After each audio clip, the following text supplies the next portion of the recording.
अजमेर में मानो अचानक से एक नई प्रथा चल गई कि जब भी किसी लड़के को कोई लड़की पसंद आ जाती है और वो बात अगर शादी तक पहुंचती तो लड़के के घर वाले लड़की का फोटो लेकर के प्रेस के पास पहुंच जाते और उनसे ये सवाल पूछते कि क्या ये लड़की उस सेक्स स्कैंडल में शामिल थी, क्या ये लड़की उन्हीं लड़कियों में से है जिनका रेप हुआ था इस स्कैंडल में। अगर लड़की उस स्कैंडल में नहीं पाई जाती तो भाई उसके बाद से शादी के लिए हाँ कह देते या फिर शादी के लिए मना कर देते। सुन के थोड़ा झटका सा लगा ना। राजस्थान अजमेर में 1992 में कुछ ऐसा हुआ जिसके बाद से जो है हर लड़की घर से निकलने से डरना शुरू कर दी और हर किसी के मन में अजमेर की लड़कियों को लेकर के एक शक बना रहता था कि क्या पता ये वही लड़की हो जिसका रेप हुआ हो और ऐसी लड़की को हम अपने घर की बहू नहीं बनाना चाहते या फिर ऐसी लड़की को अपनी सोसाइटी में तो नहीं रख सकते। तो एग्जैक्टली ऐसा क्या हुआ था जिसके ऊपर में फिल्म बनी है अजमेर 92। एग्जैक्टली वो कहानी किस हद तक सच है और उसके फैक्ट्स क्या है इसी बारे में बात करूंगा। अगर आप चैनल पे नए हो तो चैनल को सब्सक्राइब करो, बेल का बटन दबाओ, वीडियो को एंड तक जरूर देखना। अजमेर शरीफ को धार्मिक स्थल माना जाता है, बहुत ही पाक और मुकद्दस जगह मानी जाती है मुसलमानों के लिए। सोफिया सेकेंडरी स्कूल 1992 में लोगों के बीच में किसी और ही वजह से जाना जाता था, ना कि सिर्फ एक अच्छे स्कूल होने के वजह से। ये एक ऐसा स्कूल था जहाँ पे मिडिल क्लास से लेकर के बड़े से बड़ी घर की लड़कियां तक पढ़ने के लिए आती थी, क्योंकि ये स्कूल अजमेर में सबसे बेस्ट स्कूलों में से एक माना जाता था और ज्यादातर लोग जो है अपनी लड़कियों को इसी स्कूल में पढ़ाना चाहते थे। इसी स्कूल के बाहर 8th स्टैंडर्ड की एक लड़की एक लड़के से मिलती है। इस मुलाकात की वजह से दोस्ती जो है प्यार में बदल जाता है। हाँ, लड़की को इस बात से कोई भी लेना देना नहीं था कि लड़का उससे उम्र में कहीं ज्यादा बड़ा था, बस उसे प्यार हो गया था और दोनों वो सारी चीजें कर रहे थे जो एक कपल आपस में करते हैं। इस जमाने के हिसाब से नहीं, उस जमाने के हिसाब से 1992 के हिसाब से वो सारी चीजें, वो सारी वादे, वो सारी बातें हुई जा रही थी। और ये 8th स्टैंडर्ड में पढ़ने वाली लड़की जो कि सोफिया सेकेंडरी स्कूल से थी, उसका जिस आदमी के साथ में प्यार हुआ था उसका नाम था फारूक चिश्ती। फारूक चिश्ती कौन है, कहां से बिलोंग करता है और ऐसा कैसे कर पाया, इस बारे में आगे बात करूंगा। अब उस लड़की को प्यार और भरोसा फारूक चिश्ती पे था ही और ये चीज बहुत अच्छे तरह से फारूक चिश्ती जानता था, जिसकी वजह से एक दिन वो लड़की को अपने फार्म हाउस में आने का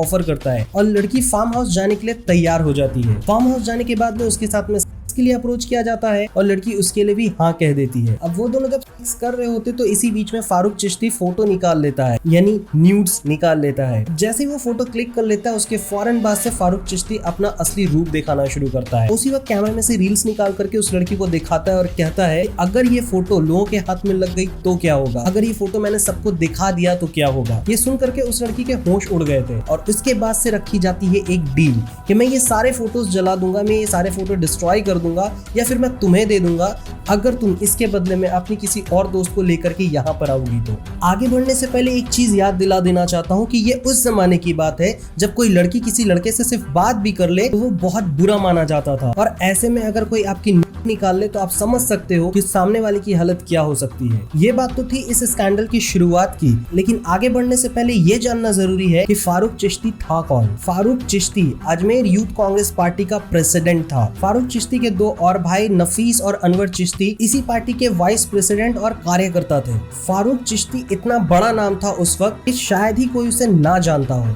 फारूक चिश्ती का family background violence, gang protest और ब्लैकमेलिंग से भरा हुआ था और इसी बैकग्राउंड की वजह से वो कांग्रेस का लीडर बन के बैठा हुआ था। और ये समझने का बिल्कुल भी भूल मत करना कि ये एक लक बाय चांस या फिर बस चांस लेकर के ये हरकत की गई हो कि हम किसी एक लड़की को फंसाते हैं और मामला ऐसे ही आगे बढ़ता चला गया। बिल्कुल भी नहीं, ये पूरी तरह से सोची समझी चाल या फिर साजिश कह लो। उनको अच्छे से पता था कि वो क्या कर रहे हैं और ये कहाँ तक जाने वाला है, वो कितनी लड़कियों की शिकार करने वाले हैं और उसके आंकड़े कितने बड़े हो सकते हैं। तो लड़की से स्कूल के बाहर बहाने से दोस्ती करना, फिर उस दोस्ती के बाद प्यार का इजहार करना और प्यार के बाद सेक्स के लिए अप्रोच करना और जब वो सेक्स कर रहे होंगे तो उसी वक्त उसकी न्यूज़ ले लेना, ये पूरे तरह से एक साजिश रची गई थी जो कि अच्छे तरह से एग्जीक्यूट भी हुआ। अब जिस तरह से उस पहली लड़की को कहा गया था कि तुम अपने स्कूल से दूसरी दोस्त को ले आओ, तुम्हारे ये फोटोज जो हम तुम्हें दे देंगे, बिल्कुल इसी चीज को रिपीट पे रखा गया। यानी एक के बाद एक लड़की आती गई और सबको यही चीज कह करके दूसरी लड़कियों को फारूक मंगवाता। अब इन सारी चीजों को करना उन लड़कियों द्वारा उनकी मजबूरी थी, वो जाल में फंस चुकी थी। इन सभी लड़कियों के साथ में कोई एक आदमी नहीं कर रहा था जबकि पूरी एक गैंग कर रही थी। जिससे पहले जो गैंग थे वो यही तीनों भाई थे। कई बार एक ही लड़की को बार बार बुला करके उसका गैंग करने की वजह से वो लड़कियां टूट सी गई थी और एक के बाद एक सभी जगह से की केसेस आने लग गए थे और तो और वो सारी स्कूल में ही हो रहे थे, जिसकी वजह से सभी के नजर में ये स्कूल का नाम उछलने लग चुका था और सबका एक ही सवाल था कि स्कूल के अंदर में कुछ तो गलत हो रहा है जिसकी वजह से लड़कियां फाइट कर रही है, जबकि पूरी दुनिया इस बात से बेखबर थी कि बाहर बैठा एक बहुत बड़ा लीडर ये सारी चीजों को चला रहा है। इन सारी चीजों को सुनकर ऑलरेडी लोग दहशत में थे और आप भी अब तक सुने होंगे तो आपके रोंगटे खड़े हो चुके होंगे। लेकिन यहीं पे बात नहीं रुकी। पहले जो गैंग रेप हो रहा था वो सिर्फ फारूक और उसके भाई मिलके कर रहे थे, लेकिन इसके बाद से उनके पार्टी के वर्कर्स जो थे वो लोग भी मिलकर स्कूल की इन लड़कियों के साथ में गैंग करने लगे और उसी वक्त उन सभी लोगों के फोटोज भी निकाले जाते थे। अब आगे चलकर होता यह है कि उन्हीं वर्कर्स में से कोई एक उन फोटो को ले जाकर किसी स्टूडियो में डेवलप करवाने चला जाता है। अब जिस स्टूडियो में वो फोटो डेवलप करवाने गया है, यानी नेगेटिव से जो फोटो बनाने गया है, उसी स्टूडियो के फोटोग्राफर या फिर जो काम करते थे उन्होंने उसका एक कॉपी बना करके रख लिया। फिर वो अपने दोस्तों को जो है ये फोटो बांटने लग गए। अब हर कोई जो है उन लड़कियों को पकड़कर रास्ते पे हर जगह पे पकड़कर वो फोटो दिखाकर ब्लैकमेल करने लग गया। इसके बदले में वो आम लोग भी वही करना चाहते थे जो कि इस लोगों ने उन लड़कियों के साथ में किया था, यानी बदले में सेक्स करना है। और लड़कियां अपनी इज्जत बचाने के चक्कर में और इस जाल में फंस चुकी है ये सोच करके उन सभी के साथ में उनकी मनमानी करने के लिए हामी भर भी देती है। वैसे एक चीज बता दूं, इस पूरी कहानी को जिस तरह से आपके सामने पहले प्रेजेंट किया गया होगा उसमें एक फैक्ट जो है बार बार छुपाया गया है और हो सकता है कि अजमेर 92 जो फिल्म आ रही है उसके अंदर में भी सिर्फ और सिर्फ मुस्लिम को ही बताया जाएगा कि वो मुस्लिम लोग ही थे जो उनके साथ में कर रहे थे। लेकिन इस वीडियो को आप पूरी तरह से देखो, आपको एक एक नाम सामने आएगा और आप समझ पाओगे कि वो लोग कौन थे, मुस्लिम के अलावा कौन कौन नॉन मुस्लिम थे और वो लोग थे कौन एग्जैक्टली। तो ऐसे ही करते करते ये आंकड़ा 200 से 250 हो गया और कहा जाता है कि ये 250 जो नंबर है ये सिर्फ एक अंदाजन नंबर है, जबकि इससे कहीं ज्यादा लड़कियों के साथ में यानी लगभग पूरे अजमेर की लड़कियों के साथ में यही हो रहा था, क्योंकि बात एक के बाद एक फैलती जा रही थी और सब यही डील जो है लड़की के सामने में रख रहे थे कि तुम्हें बचना है तो कोई और लड़की को लेकर के आओ और अपनी जान बचा सकती हो। इधर अजमेर में इतना कुछ हो रहा था, इतना हल्ला चिल्ला मच रहा था, इतना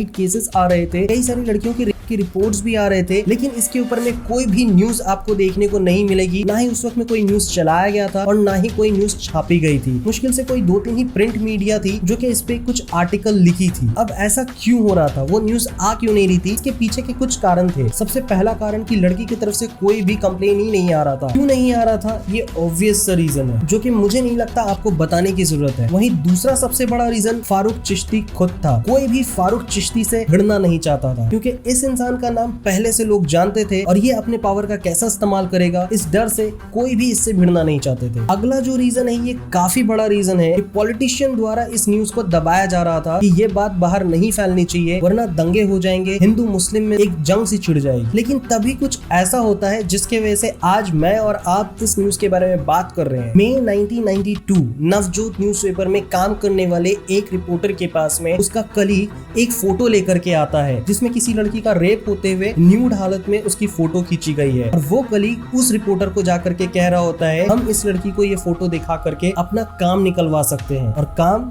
वही है जो अब तक होता आ रहा है। ये सुन करके उस रिपोर्टर का मानो दिमाग हिल सा गया। उस रिपोर्टर का वैसे नाम था मदन सिंह। मदन सिंह जी उस वक्त में ये सोच बैठे कि इस लड़की के साथ में ऑलरेडी इतना कुछ हो रहा है और हम खुद क्राइम रिपोर्टर होकर के ऐसा कैसे कर सकते हैं। तभी मदन सिंह जी ने एक स्टेप लेने का सोचा और वो ये था कि बिना डरे हुए उन सभी लोगों की तहकीकात करनी और उनका नाम ढूंढ करके निकालना कि इन सब के पीछे में कौन कौन लोग हैं। और उन्होंने कुछ ही दिन के इन्वेस्टिगेशन के बाद में उनके हाथ जितना लगा वो बिना डरे हुए उन सभी लोगों का नाम न्यूज़पेपर में छाप दिया, जिसमें उनका फोटो और नाम एकदम सा क्लियर था। आप लिस्ट देख सकते हो स्क्रीन पे। अब जब अजमेर 92 का ट्रेलर आया उसके बाद से ट्विटर पे बस एक ट्रेंड सा चलने लगा, this is a wake up call for Hindu girls, और वो मुस्लिमों से सावधान हो जाए क्योंकि इस पूरे कांड में मुस्लिम ही मुस्लिम फैले हुए हैं। लेकिन अगर आप इस लिस्ट को गौर से देखो तो इसमें वो हिंदू लोग भी है। और ये भी आपको बता दूं कि जिन भी लड़कियों के साथ में ये सारी चीजें हो रही थी वो सारी चीजें सिर्फ इन लोगों द्वारा नहीं, यानी चाहे वो सब्जी वाला हो, दूध वाला हो, किराना शॉप वाला हो